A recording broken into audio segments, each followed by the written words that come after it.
नमस्कार दोस्तों, स्वागत है आपका हमारे educational channel Tejal online classes में।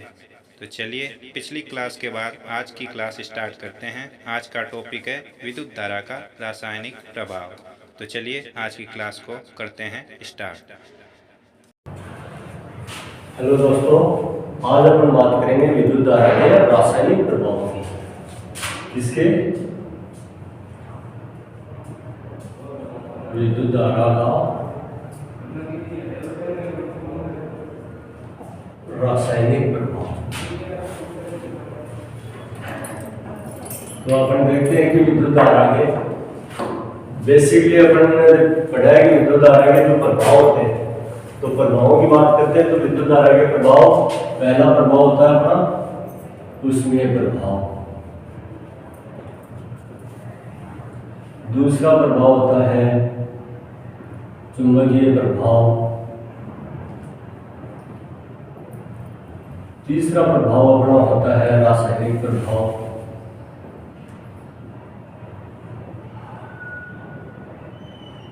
चौथा प्रभाव होता है गैस आयनीकरण प्रभाव,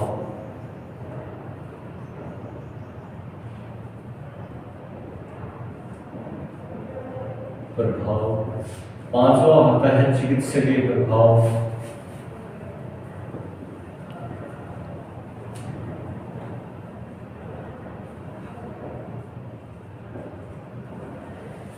तो ये विद्युत धारा के कुल 5 प्रभाव होते हैं। इनमें से अपन आज बात करेंगे रासायनिक प्रभाव के बारे में। तो रासायनिक प्रभाव होता क्या है और ये किस प्रकार से कार्य करता है, इस बारे में। तो सबसे पहले देखेंगे कि विद्युत धारा का रासायनिक प्रभाव क्या होता है।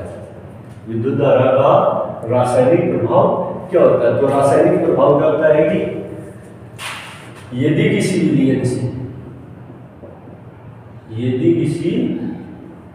विलयन से विद्युत धारा का प्रवाह किया जाए, विद्युत धारा का प्रवाह किया जाए तो क्या होगा? विद्युत धारा का प्रवाह किया जाए तो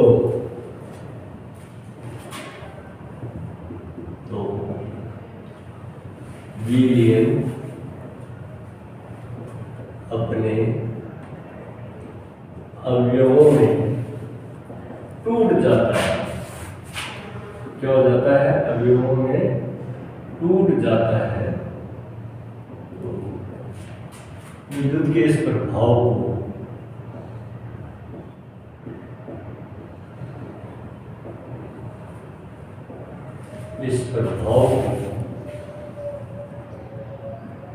विद्युत धारा का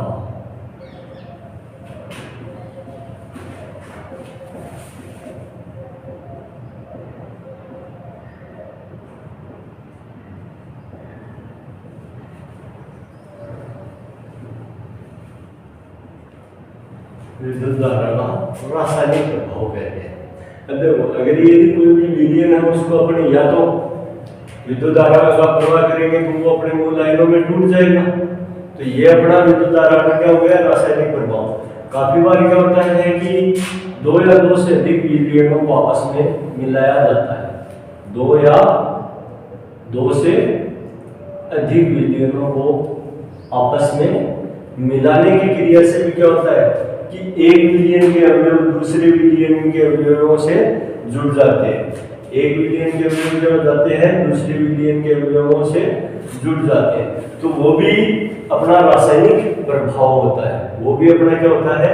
रासायनिक प्रभाव होता है कि विलयन में आयनों का प्रवाह हो जाना या जो मूल आयन है इन आयनों का प्रवाह हो जाना ही क्या है? अपना रासायनिक प्रभाव है। तो अब आयनों का प्रवाह हो जाता है तो जो विलयन अपन ने काम में लिया है या जो रासायनिक विलयन काम में लिया वो होता क्या है, अब उसके बारे में बात करते हैं। तो विद्युत धारा के रासायनिक प्रभाव को अगर यदि अपन समझते हैं, देखते हैं, तो विद्युत धारा का रासायनिक प्रभाव अपने को देखने को मिलता है सेल एवं बैटरियों में। विद्युत धारा के रासायनिक प्रभाव का उपयोग कहाँ होता है? सेल और बैटरियों में किया जाता है। तो अगर यदि अपन ये बोले कि विद्युत धारा का जो एक प्रभाव है वो उस पूरे प्रभाव के ऊपर ही सेल बैटरियां बनी हुई है, सेल और बैटरियां बनी हुई है, वो केवल रासायनिक प्रभाव पर ही कार्य करते हैं विद्युत धारा के। तो अब आगे चलते हैं अपन कि सेल क्या होते हैं और बैटरी क्या होती है। तो सेल क्या होते हैं, सबसे पहले सेल किसे कहते हैं, सेल किसे कहते हैं, सेल क्या होता है, सेल वे यंत्र या स्रोत जो रासायनिक ऊर्जा को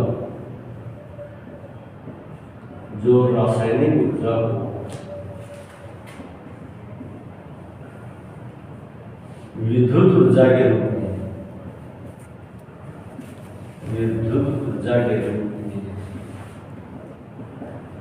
परिवर्तित करते हैं। सेल किसे कहते हैं, वे यंत्र या स्रोत जो रासायनिक ऊर्जा को किसमें बदल देते हैं, विद्युत ऊर्जा में बदल देते हैं, उन्हें हम क्या कहते हैं, सेल कहते हैं। और सेल के साथ ही एक दूसरा नाम लिखा है मैंने, बैटरी। तो बैटरी क्या होती है, बैटरी भी देखो अब देखेंगे तो बैटरी भी काम यही करेगी। बैटरी में भी क्या होता है, रासायनिक ऊर्जा होती है जिसको अपन विद्युत ऊर्जा के रूप में प्राप्त करते हैं। बैटरी से भी रासायनिक ऊर्जा को अपन विद्युत ऊर्जा के रूप में प्राप्त करते हैं। बट बैटरी होती क्या है, बैटरी होती है दो या दो से अधिक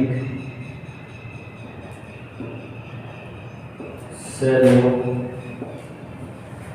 के समूह को बैटरी कहते हैं।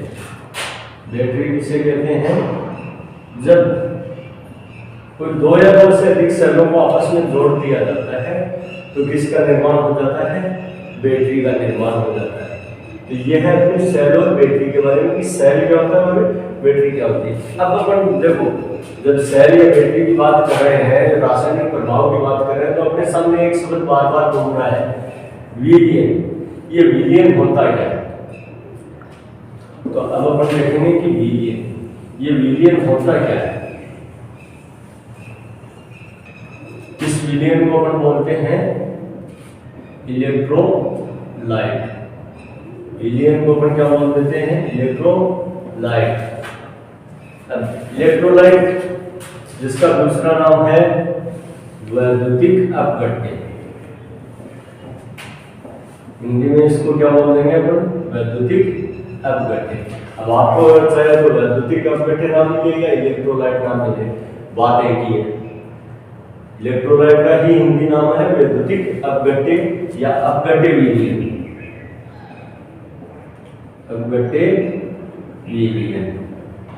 तो ये विलयन होता क्या है, इसके बारे में देखें कि इलेक्ट्रोलाइट होता क्या है। तो इलेक्ट्रोलाइट क्या होता है कि वह विलयन जिससे विद्युत धारा का प्रवाह किया जाता है, वह विलयन जिससे विद्युत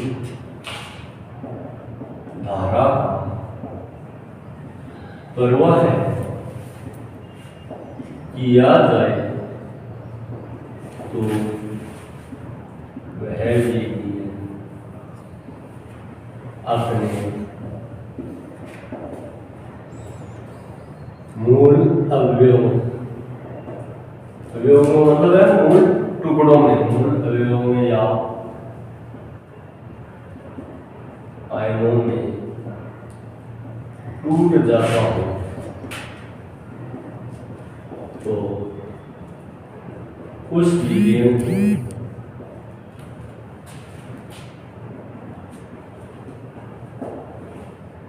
इलेक्ट्रोलाइट कहते हैं।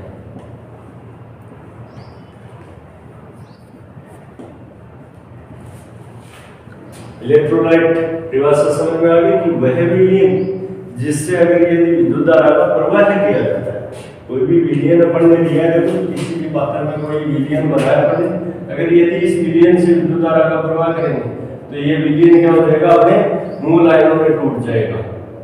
जिन जिन मूल आयनों की सहायता से ये बना हुआ है उन मूल आयनों में टूट जाएगा, तो उस विलयन को अपन क्या कहेंगे, इलेक्ट्रोलाइट कहेंगे।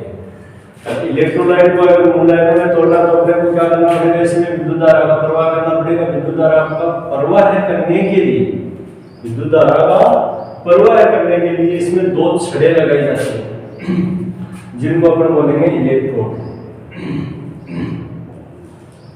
क्या बोलेंगे, इलेक्ट्रोड। विलयन में विद्युत धारा का प्रवाह करने के लिए प्रयुक्त की गई छड़ों को अपन क्या बोल देंगे, इलेक्ट्रोड। विलयन में विद्युत धारा का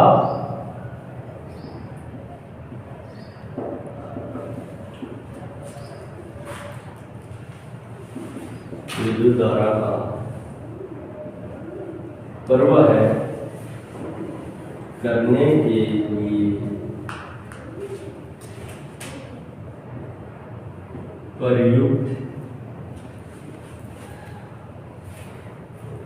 करने के लिए प्रयुक्त की गई छड़ों को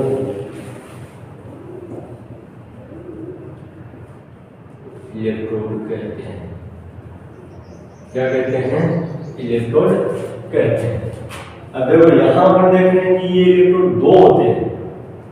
इलेक्ट्रोड कितने होते हैं, दो होते हैं। तो ये इलेक्ट्रोड मुख्यतः कितने प्रकार के होते हैं, दो प्रकार के। पहला एनोड और दूसरा कैथोड। इलेक्ट्रोडों को क्या कहते हैं पर, एनोड और कैथोड। अब देखो जब विद्युत धारा का प्रवाह करेंगे, अगर यदि इसको किसी भी एक सर्किट से जोड़ा जाए तो यहाँ से विद्युत धारा जाएगी, विलयन से प्रवाहित होकर के करंट और करंट इस इलेक्ट्रोड से वापस निकल रहा है। तो जिस इलेक्ट्रोड से करंट वापस निकलता है या धारा बाहर निकलती है उसे अपन क्या कहेंगे, एनोड। विलयन से विद्युत धारा बाहर निकलती है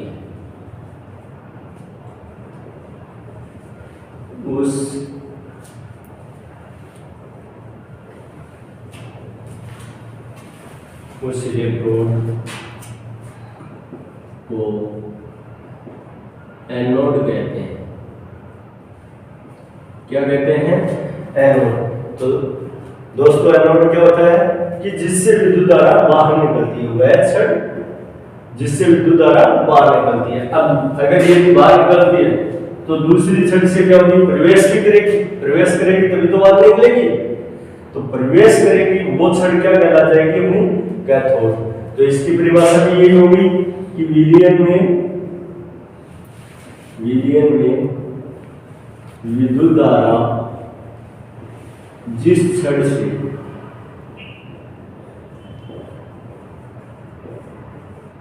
प्रवेश करती है उस छड़ को कैथोड कहते हैं। क्या कहते हैं, कैथोड कहते हैं। तो ये है अपनी छड़ों के बारे में। अगर जो एनोड होता है, एनोड को अपन हमेशा क्या मानते हैं, एनोड को क्या माना जाता है, एनोड को माना जाता है पॉजिटिव रूप में, और कैथोड को किस रूप में माना जाता है, नेगेटिव रूप में। एनोड पॉजिटिव रूप में और कैथोड नेगेटिव रूप में। अब देखो यहाँ पर एक पीछे अपन ने इलेक्ट्रोलाइट में लिखा है कि आयन या मूल अवयव। यहाँ भी देखो अवयव लिखा है, अवयव को यहाँ भी लिखा है। अवयव का एक दूसरा नाम अपन ने दिया है आयन। तो ये आयन क्या होते हैं और ये कैसे बनते हैं, तो अपन देखेंगे कि आयन क्या होते हैं और ये बनते कैसे हैं। आयन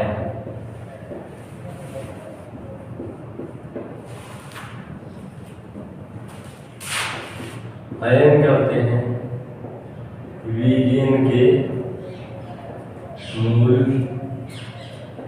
अवयव या कणों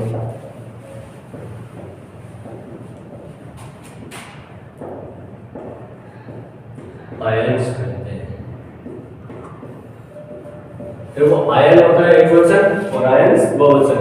तो जब भी विलयन बनता है तो उसमें ये थोड़ी है कि कोई फिक्स एक ही कण होता है या एक ही अवयव होता है, बहुत सारे अवयव होते हैं, इसलिए उनको कॉमन रूप से अपन क्या बोल देते हैं, आयंस बोल देते हैं। अब आयंस अभी आपने देखा है कि आयंस कितने प्रकार के होते हैं। आयंस होते हैं दो प्रकार के। कितने प्रकार के? दो प्रकार के आयंस या आयन कितने प्रकार के होते हैं? दो प्रकार के। पहला धनायन और दूसरा ऋणायन। तो धनायन किसे कहते हैं और ऋणायन किसे कहते हैं? तो देखो धनायन अभी आपको बताया है कि एनोड कैसा होता है पॉजिटिव और कैथोड कैसा होता है नेगेटिव। तो धन का मतलब होता है पॉजिटिव और ऋण का मतलब नेगेटिव। तो जो आयन भाई पॉजिटिव है तो पॉजिटिव आयन किसकी तरफ जाएगा, पॉजिटिव या नेगेटिव? तो पॉजिटिव आयन हमेशा पॉजिटिव आयन को क्या करेगा, प्रतिकर्षित करेगा। क्या करेगा? प्रतिकर्षित। जबकि एक पॉजिटिव आयन नेगेटिव आयन को क्या करेगा, आकर्षित करेगा। क्या करेगा? आकर्षित। तो धनायन किसे कहते हैं कि वे आयन जो कैथोड की ओर गति करते हो या कैथोड पर जाते हैं। वे आयन जो कैथोड की ओर गति करते हो उन्हें धनायन कहा जाता है। और ऋणायन जो एनोड की ओर गति करते हैं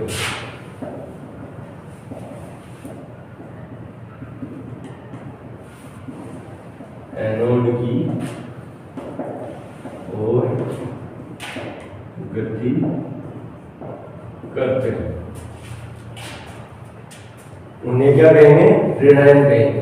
तो जो कैथोड की ओर जा रहे हैं वो तो क्या हो गए अपने धनायन। कहने का मतलब नेगेटिव इलेक्ट्रोड पर जा रहे हैं और नेगेटिव इलेक्ट्रोड के ऊपर जाने वाले तो हो गए अपने धनायन और पॉजिटिव इलेक्ट्रोड पर आने वाले क्या हो गए, ऋणायन हो गए। अब ये आयन जब टूटते हैं विलयन में, जब विद्युत धारा का प्रवाह किया जाता है तो आयन टूटते हैं। तो टूटने की जो प्रक्रिया है उस प्रक्रिया को अपन क्या कहते हैं, आयनीकरण कहते हैं।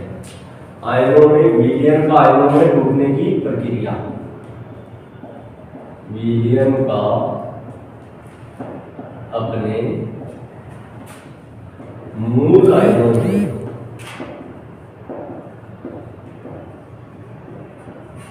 टूटने की, मूल आयनों में टूटने की प्रक्रिया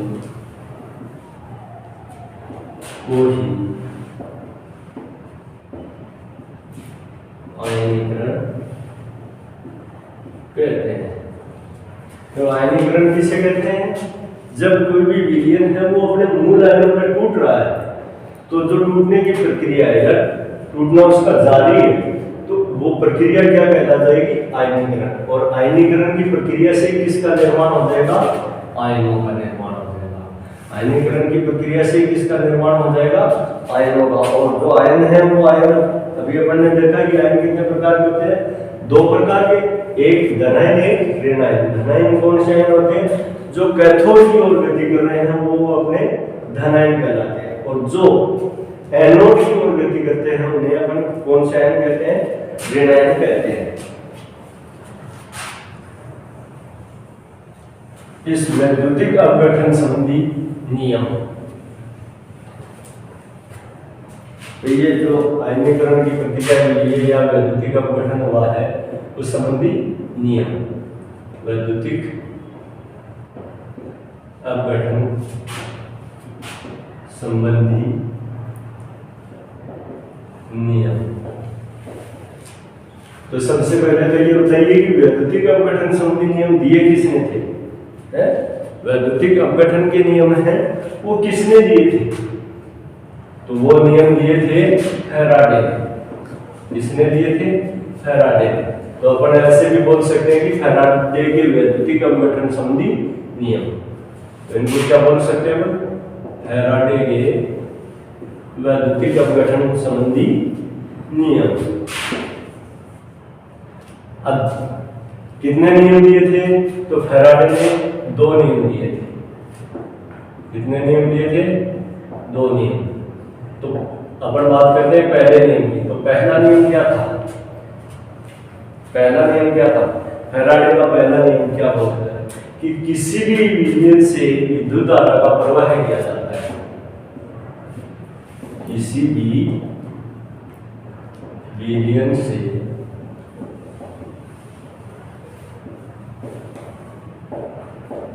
विद्युत धारा का प्रवाह किया जाता है तो विलयन से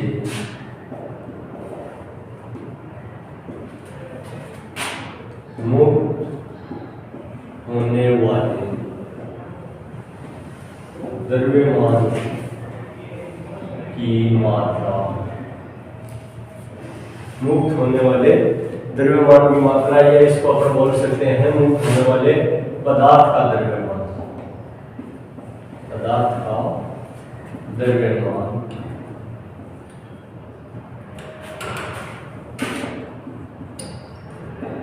विद्युत धारामान के समानुपाती होता है। क्या होता है? विद्युत धारामान के समानुपाती। अब विद्युत धारामान कितना होता है? I into T. विद्युत धारा इंटू धारा प्रवाह का समय, I इंटू टी। विद्युत धारा इंटू धारा प्रवाह का समय। तो अभी अपन ने देखा है कि मुक्त होने वाले पदार्थ का द्रव्यमान m proportional I into T. या इसको हम अपन हल करते हैं तो m बराबर अनुक्रमानुपाती नियतांक की जगह कौन आ जाता है? z। m बराबर z into I into T. नियतांक के रूप में कौन आ जाता है? z। इसका प्रयोग कर देते हैं नियतांक में, z का प्रयोग कर देते हैं। अब z क्या है, I क्या है और t क्या है और m क्या है? देखना ये है कि m क्या है, z क्या है, I क्या है और t क्या है। तो m तो क्या है दोस्तों? पदार्थ का द्रव्यमान है। m क्या है? पदार्थ का द्रव्यमान है। और द्रव्यमान हमेशा किसमें है? ग्राम में। किसमें रहेगा? ग्राम में। Z क्या है? Z है विद्युत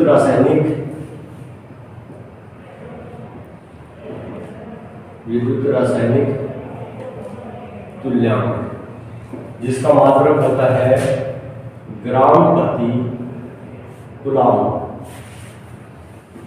ग्राम प्रति कूलाम। I क्या है?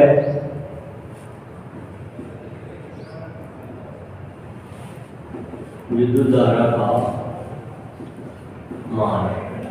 विद्युत धारा का मान किसमें होता है? एम्पियर। किसमें? एम्पियर। और T क्या है? T धारा प्रवाह का समय। और धारा प्रवाह का समय किसमें होता है? धारा प्रवाह के समय को किसमें मापेंगे अपन? सेकंड में। तो ये है अपना पहला नियम, वैद्युतिक अपघटन का पहला नियम। जिसने क्या बताया था कि अगर यदि किसी भी विलयन से विद्युत धारा का प्रवाह कर रहे हैं तो विलयन से कुछ पदार्थ अलग होगा, तो वो जो अलग होने वाला पदार्थ है उसका द्रव्यमान कितना होगा? तो वो द्रव्यमान कितना होगा उसकी गणना करने के लिए इसने बताया अपने को कि वो किसके अनुक्रमानुपाती होगा? विद्युत धारा के मान के अनुक्रमानुपाती होगा। और विद्युत धारा का कुल मान धारा इंटू धारा प्रवाह का समय है। तो m बराबर z इंटू आई इंटू टी। आ गया होगा समझ में शायद। बैठिए और ये साथ ही साथ उतारते रहिए ताकि अच्छे से समझ में आ जाए। कहीं पर डाउट हो तो आपको बार बार कंफ्यूज न होना पड़े, जहां लिखा हुआ और मिलेगा आपको तुरंत समझ जाओगे आप। अब है अपना दूसरा नियम, फैराडे का दूसरा नियम क्या है? विद्युतधारा का, वैद्युतिक अपघटन का दूसरा नियम। तो दूसरा नियम क्या बोलता है कि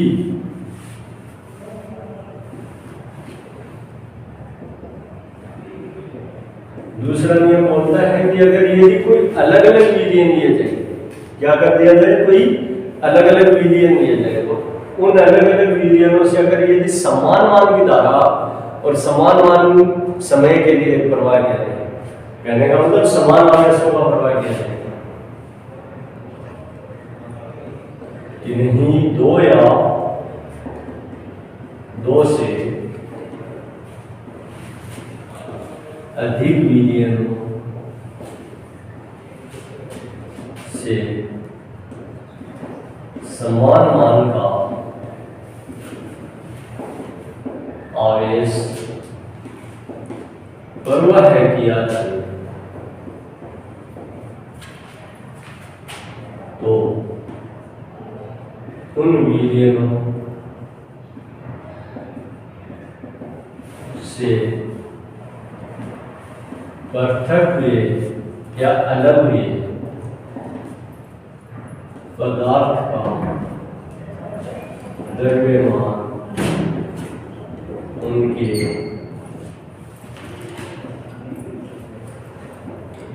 विद्युत रासायनिक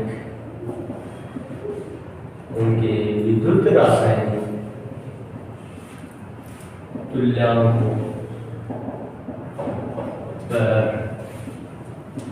निर्भर करता है। या फिर अपन ऐसे भी बोल सकते हैं कि तुल्यांकों के अनुक्रमानुपाती होता है। निर्भर करता है तो किस क्रम में?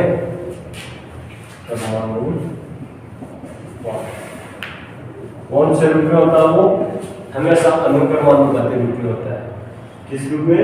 अनुक्रमानुपाती रूप में। कि कोई दो या दो से अधिक विलियन है अपने सामने और उन विलियनों से अगर यदि एक समान मान की धारा एक निश्चित समय के लिए प्रवाहित की जाए सभी विलियनों से, तो प्रत्येक विलियन से जो द्रव्यमान अलग अलग पृथक होगा उस द्रव्यमान का मान कितना होगा और किस पर निर्भर करेगा? वो निर्भर करेगा विद्युत रासायनिक तुल्यांक पर। और कितना होगा? विद्युत रासायनिक तुल्यांक के अनुक्रमानुपाती होगा। जिसका विद्युत रासायनिक तुल्यांक जितना ज्यादा है उतना ही ज्यादा द्रव्यमान मुक्त होगा। जिसका रासायनिक तुल्यांक विद्युत रासायनिक तुल्यांक कम है उतना ही वो कम होगा। देखो, विद्युत रासायनिक तुल्यांक को इलेक्ट्रोकेमिकल इक्विवेलेंट भी बोलते हैं, ECE। शायद हो सकता है कि कल जब मैंने आपको पिछले वीडियो में फुल फॉर्म लिखवाई थी तो उनमें हो सकता है कि ये छूट गई हो। तो ECE विद्युत रासायनिक तुल्यांक, ECE। तो अगर ये मैं पहले नियम की बात करूं तो पहले नियम में क्या था? m बराबर z इंटू आई इंटू टी। तो अगर यदि अपन ने विलियन नहीं है तो प्रथम विलियन लिया तो प्रथम विलियन के लिए m1 बराबर z1 आई इंटू टी। कोई दूसरा विलियन लिया है तो द्वितीय विलियन के लिए क्या हो जाएगा? m2 बराबर z2 आई टी। क्योंकि अपन ने यहाँ पर देखा है कि समान मान का आवेश और समान मान का आवेश कहने का मतलब आई और टी दोनों क्या है? समान होनी चाहिए। इसीलिए मैंने यहाँ पर इनको समान रूप में लिया। तो अगर यदि इसको समीकरण 1 और इसको समीकरण 2 मान दे तो समीकरण 1 में 1 में 2 का भाग देने पर अगर यदि समीकरण 1 में समीकरण 2 का भाग देते हैं तो क्या होता है? देखो, लिखो m1 बटा m2 बराबर z1 it बटा z2 it। तो it से दो it कैंसल, क्योंकि समान है। एक समान है तो एक समान से एक समान कैंसिल, शेष क्या बच गया अपने सामने, m1 बटा m2 बराबर z1 बटा z2। कहने का मतलब ये क्या हो गया कि विद्युत रासायनिक तुल्यांक के अनुक्रमानुपाती रूप से ही अपने को क्या मिलेगा, मुक्त होने वाले पदार्थ का द्रव्यमान मिलेगा। तो ये है फैराडे का अपना द्वितीय नियम। अब देखो इसमें एक शब्द आया है विद्युत रासायनिक तुल्यांक। क्या आ गया, विद्युत रासायनिक तुल्यांक। तो विद्युत रासायनिक तुल्यांक होता क्या है, तो चलो इसको भी देखते हैं। ये क्या होता है, विद्युत रासायनिक तुल्यांक। तो विद्युत रासायनिक तुल्यांक क्या होता है, विद्युत रासायनिक तुल्यांक होता क्या है,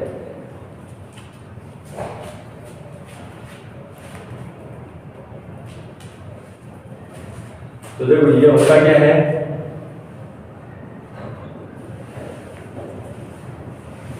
किसी पदार्थ का वह द्रव्यमान, कौन सा द्रव्यमान, जो 1 कूलम आवेश देने पर, किसी पदार्थ का वह द्रव्यमान जो 1 कूलम आवेश देने पर उस पदार्थ से अलग हो जाए। किसी पदार्थ का वह द्रव्यमान जो 1 कूलम आवेश परवाह करने पर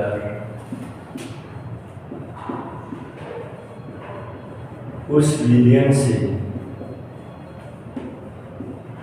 पृथक हो जाए तो उस द्रव्यमान मात्रा को, जो द्रव्यमान की मात्रा होती है, उस द्रव्यमान की मात्रा को विद्युत रासायनिक तुल्यांक कहते हैं।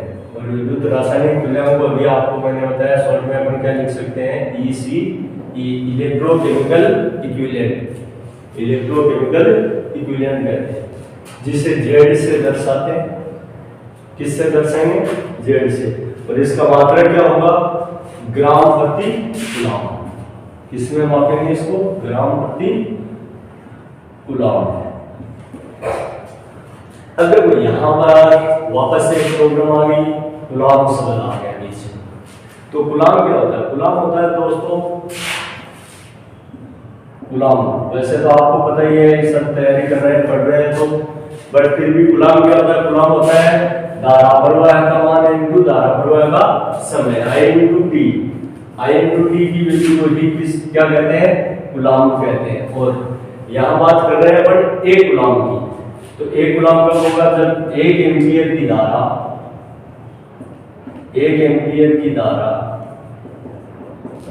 1 सेकंड के लिए, कितने सेकंड के लिए, 1 सेकंड के लिए प्रवाहित की जाए तो प्रवाहित आवेशों की मात्रा 1 कूलम होती है। कितनी होती है, 1 कूलम होती है। तो ये चीज भी काफी बार पूछ लेते हैं कि 1 कूलम क्या होता है। तो 1 कूलम क्या होता है, जब 1 एम्पियर की विद्युत धारा का प्रवाह सिर्फ 1 सेकंड के लिए किया जाए तो आवेशों की कुल प्रवाहित मात्रा क्या हो जाएगी, अपनी 1 कूलम हो जाएगी। या फिर अपन फैराडे के नियम में बात करें तो फैराडे का पहला नियम क्या बोल रहा था, M बराबर Z इनटू IT। तो इसमें भी अगर ये अपन देखें तो IT की वैल्यू कितनी हो जाएगी, 1 कूलम। IT की वैल्यू क्या लेनी है अपने को, 1 कूलम। 1 कूलम ली तो शेष क्या बचा, Z बराबर M। तो कहने का मतलब 1 कूलम आवेश पर Z क्या होता है, विद्युत रासायनिक तुल्यांक क्या होता है, विलयन से मुक्त होने वाले पदार्थ का द्रव्यमान ही क्या होता है, विद्युत रासायनिक तुल्यांक। काफी बार जब विद्युत रासायनिक तुल्यांक की बात की है तो एक होता है रासायनिक तुल्यांक। क्या होता है अपना, रासायनिक तुल्यांक।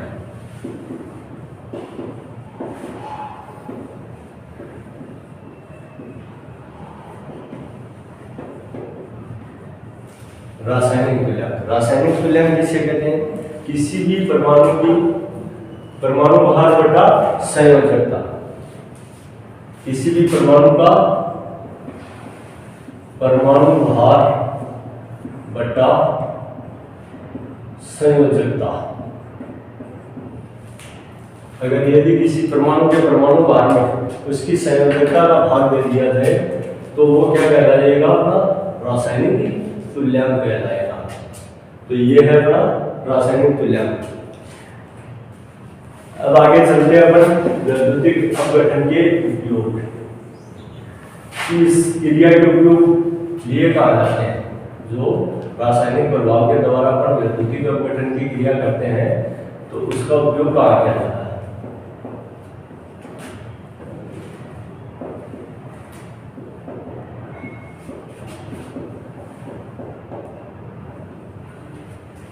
तो देखो इसका उपयोग नंबर 1 इलेक्ट्रोटाइपिंग में किया जाता है।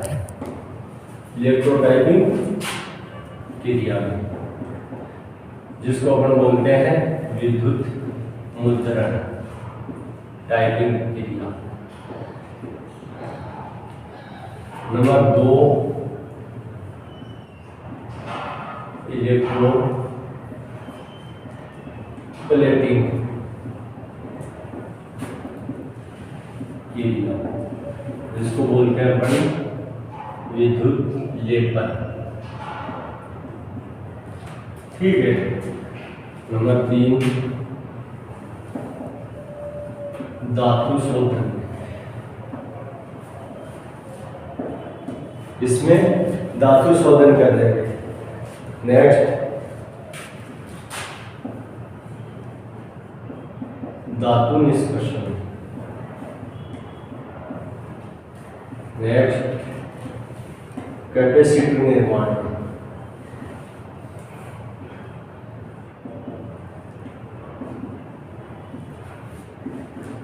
नेक्स्ट ईएमएफ उत्पादन। ईएमएफ का मतलब होता है विद्युत वाहक बल। तो ईएमएफ उत्पादन।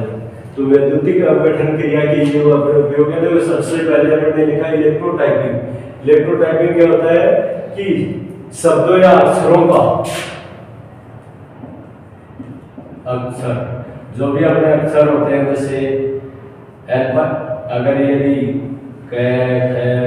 जो भी अक्षर होते हैं अपने ये या फिर कोई ABCD या कोई नंबरिंग सिस्टम 1 2 3 जो भी डिजिट अगर यदि आपने बनाने होते हैं जो टाइपराइटर टंकण होते हैं ना, उनके पास जो भी टाइपिंग मशीन होती है टाइपराइटर के पास, तो उसके जो अक्षर बने होते हैं वो किस क्रिया द्वारा बनाए जाते हैं? इलेक्ट्रोटाइपिंग क्रिया द्वारा बनाए जाते हैं। और वो केवल वैद्युतिक अपघटन की क्रिया से ही बनते हैं। किससे बनते हैं वो? वैद्युतिक अपघटन की क्रिया से। दूसरा है अपना इलेक्ट्रोप्लेटिंग। इलेक्ट्रोप्लेटिंग क्या होता है कि मतलब विद्युत लेपन। एक धातु के ऊपर किसी दूसरी धातु की लेप चढ़ाना या पॉलिश करना। एक धातु पर दूसरी धातु की पॉलिश चढ़ाने की जो क्रिया होती है उस क्रिया को अपन क्या बोलते हैं? इलेक्ट्रोप्लेटिंग। और ये भी वैद्युतिक अपघटन से। जिसके अलावा धातुओं के शोधन में भी इसका प्रयोग करते हैं, धातु निष्कर्षण में भी ये विधि काम में आती है। इसके अलावा कैपेसिटर बनाने में भी ये विधि काम में आती है। इससे एक कैपेसिटर बनता है जिसको इलेक्ट्रोलाइटिक कैपेसिटर बोलते हैं अपन। कौन सा? Electrolytic capacitor. तो इलेक्ट्रोलाइटिक कैपेसिटर बनाने के लिए वैद्युतिक अपघटन की विधि ही काम में ली जाती है। और नेक्स्ट जो सबसे मेन इंपॉर्टेंट अपन जो टॉपिक लेकर के चले, जिस टॉपिक के ऊपर अपन बात करना चाह रहे हैं, सेल और बैटरी की जो टॉपिक लेकर के चले गए हैं, वो चीज कि विद्युत वाहक बल वोल्टेज पैदा करने भी इस विधि का अपघटन क्रिया का उपयोग किया जाता है। तो अब यहां से अपन देखेंगे कि ईएमएफ उत्पादन कैसे होता है। तो विद्युत वाहक बल उत्पादन। अब विद्युत वाहक बल उत्पादन की जब बात आ रही है तो विद्युत वाहक बल उत्पादन में अपन क्या कहते हैं कि सेलों का निर्माण करते हैं। किसका निर्माण करते हैं? सेलों का निर्माण करते हैं। विद्युत वाहक बल उत्पादन के रूप में किसका निर्माण करते हैं? सेलों का निर्माण। जब सेल बनेंगे तभी अपने सामने विद्युत वाहक बल प्राप्त होगा, तो सेलों का निर्माण करते हैं। अब चलिए सेलों के ऊपर तो सेलों की अभी परिभाषा आपको बताइए कि क्या होती है, सेल किसे कहते हैं? सेल वे पदार्थ वो यंत्र जिसकी सहायता से रासायनिक ऊर्जा को किसमें बदला जाता हो? विद्युत ऊर्जा में बदला जाता हो, उन्हें क्या कहते हैं? सेल कहते हैं। तो सेल कितने प्रकार के होते हैं? तो सेलों को मुख्यतः दो भागों में बांटा जाता है। नंबर 1 प्राथमिक सेल और नंबर 2 द्वितीयक सेल। नंबर 1 है अपना प्राथमिक सेल और नंबर 2 है अपना द्वितीयक सेल। अब प्राथमिक सेल किसे कहते हैं? द्वितीयक सेल किसे कहते हैं? तो देखो प्राथमिक सेल किसे कहते हैं? वे सेल जिन्हें बार बार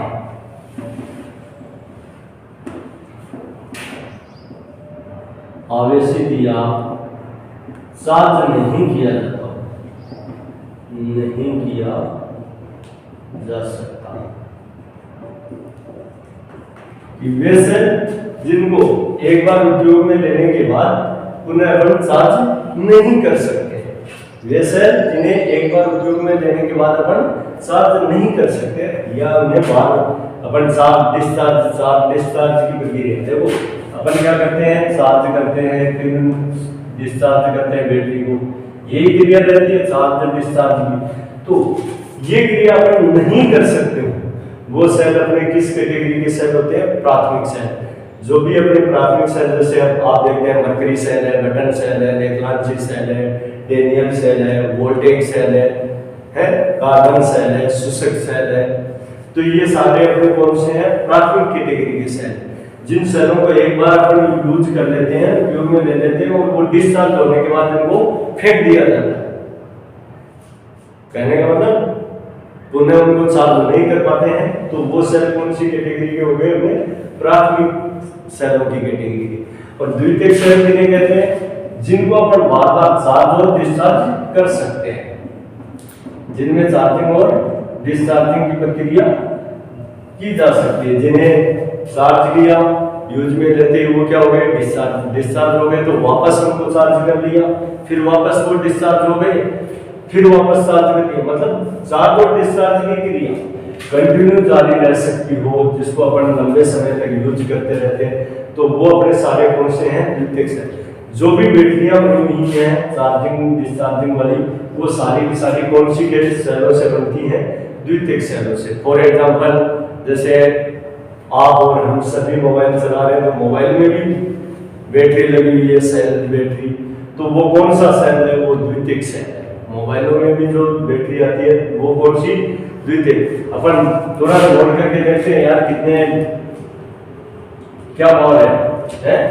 देखते हैं। बोले कि 5000 mAh की बैटरी है, कोई बोलता नहीं यार मेरे 6000 mAh की बैटरी है।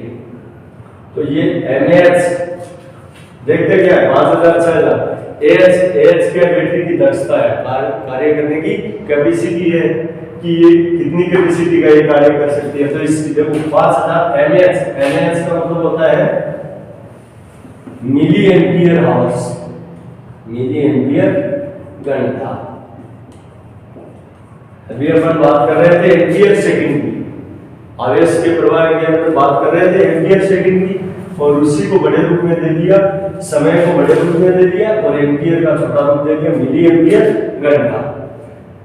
तो ये सारे अपने सेकेंडरी टाइप के सेल होते हैं। तो चलिए दोस्तों, आगे अपन बात करेंगे प्राथमिक सेलों की, कि कौन कौन से प्राथमिक सेल होते हैं, वो किस प्रकार से बने होते हैं, उनकी वोल्टेज क्या होती है और कहां पर कौन से सेल का उपयोग किया जाता है।